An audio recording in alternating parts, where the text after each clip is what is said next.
Hey guys, today's project is something that I have been promising that I was going to do, and I finally broke down and did it. Now, people that have been watching my gardening channel, Grow Your Heirlooms, know most of them should know about my seed storage, which is these boxes that I built that held little vials of seeds, and it had holes in it for each vial to sit so you could separate your seeds.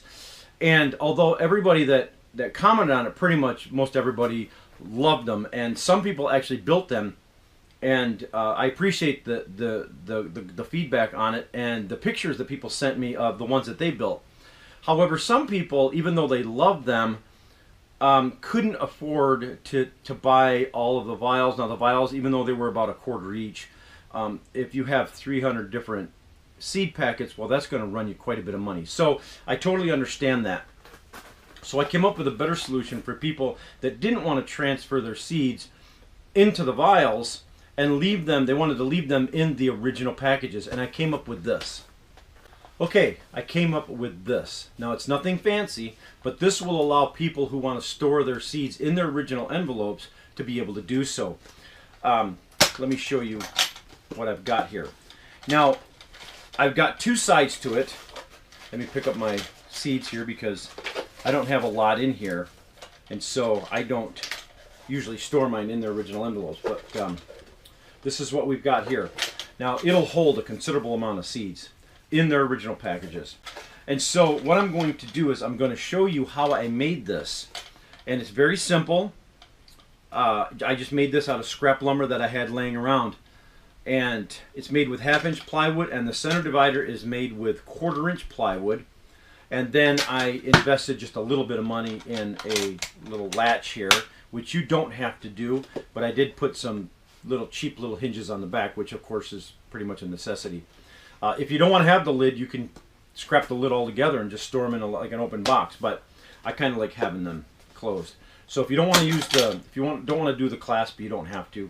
But this was a couple bucks for the hinges. So I'm going to go ahead and I'm going to show you how I did this. It's very simple to do, and this only took me probably about an hour to make. Of course, a couple hours of drying time. I went and painted it. You don't have to paint yours, but I just want to make it look a lot nicer. So what I'm going to do is I'm going to hold a giveaway on this, and one person is going to win this. Okay, so I found this 1/2-inch scrap plywood laying around. I'm going to use this for the sides and the front and back. And then for the top and the bottom, I found this 1/4-inch plywood that I'm going to use. And I'm also going to use this for the divider too. And so the pieces that we need for the sides, we're going to need 2 pieces at 6.5-inch by 8-inch, and then for the front and back, we're going to need 2 pieces at 6.5-inch by 8 3/4. I'm going to go ahead and cut this. Now, I'm not cutting this against the fence, if anybody's wondering. I moved the fence out of the way, so I just used the fence for measuring. Okay, so there are my 4 pieces. Now, what I need to do on the front and the back pieces, I need to cut a channel for the center divider to fit in. And the channel is going to go right down the center of these pieces. Okay, so I'm going to measure from each side. I'm going to measure over 4 1/4 inches.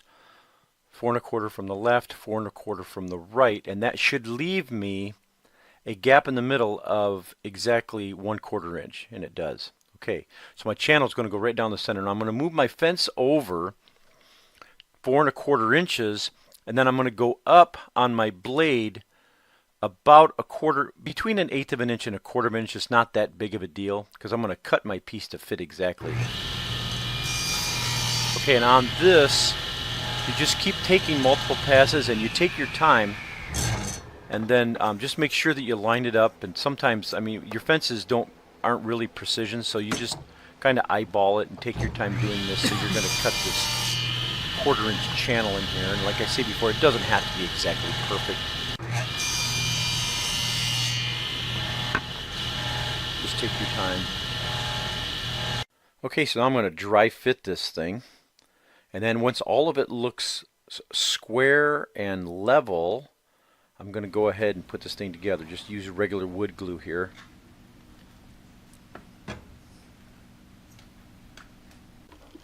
Then I'm going to put 1-inch brad nails in it. You can just put finishing nails in it if you want to, if you don't have a brad gun.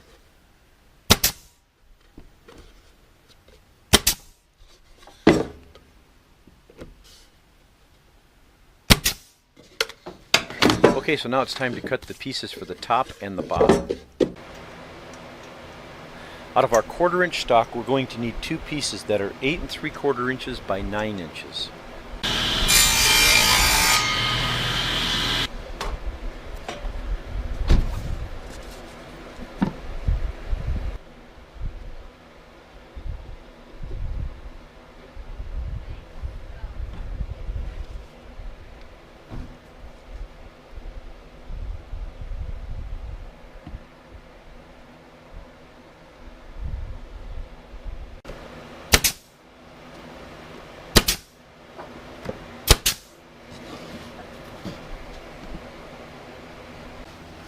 Okay, so we've got one enclosed box here, and we're going to set the fence at 5 inches and cut our lid off. And I should have mentioned also that when you put your brads or your nails in, make sure that you're not going to hit one at the 5-inch mark when you run this through the table saw. Now take your time on this and go slow, because this thing could have a tendency to kind of grab and throw it, because with every pass on each side, that lid becomes looser. So you might want to put a 1/4 inch or an 1/8 inch piece of stock or something in the slot, and maybe even tape it down. I'm just going to set this piece that I have here just to kind of hold it together. I've done this enough times so that I know how it's going to react. But you could just tape all 3 of these sides to make sure that the box is secure.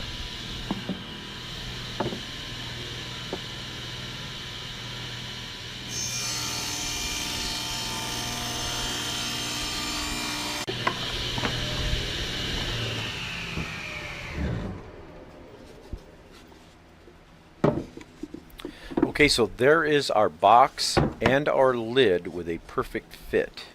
So now I'm going to go ahead and touch it up lightly with a little bit of sandpaper, take off the burrs and the rough edges.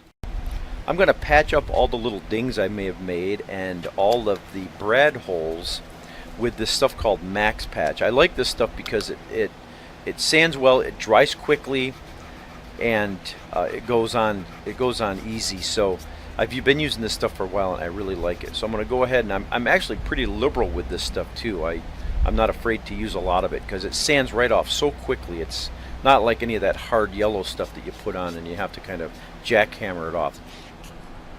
Now I've given my patch stuff about an hour to dry, and then just giving it a light sanding here with some 220. You'll notice I've got a fan going on here, just blows that stuff right out the garage.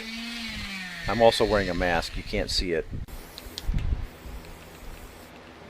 Now I'm going to give it a couple coats of green Rust-Oleum paint.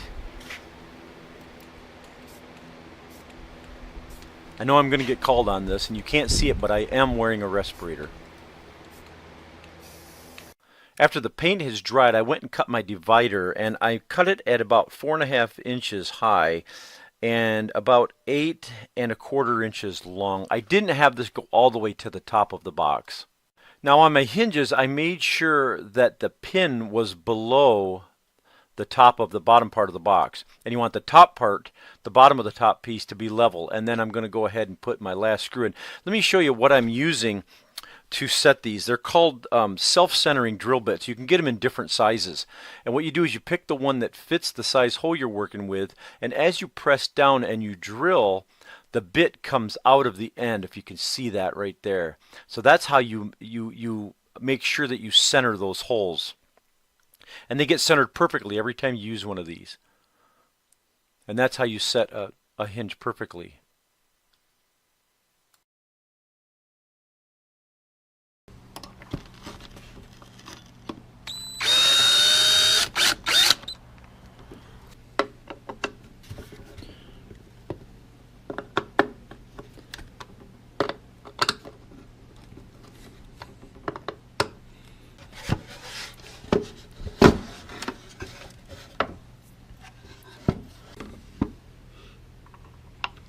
Okay, so the way to work these clasps is you just put these in the close position on the box and then mark the top and the bottom of the clasp and then put your screws in, and it pretty much lines up like that every time.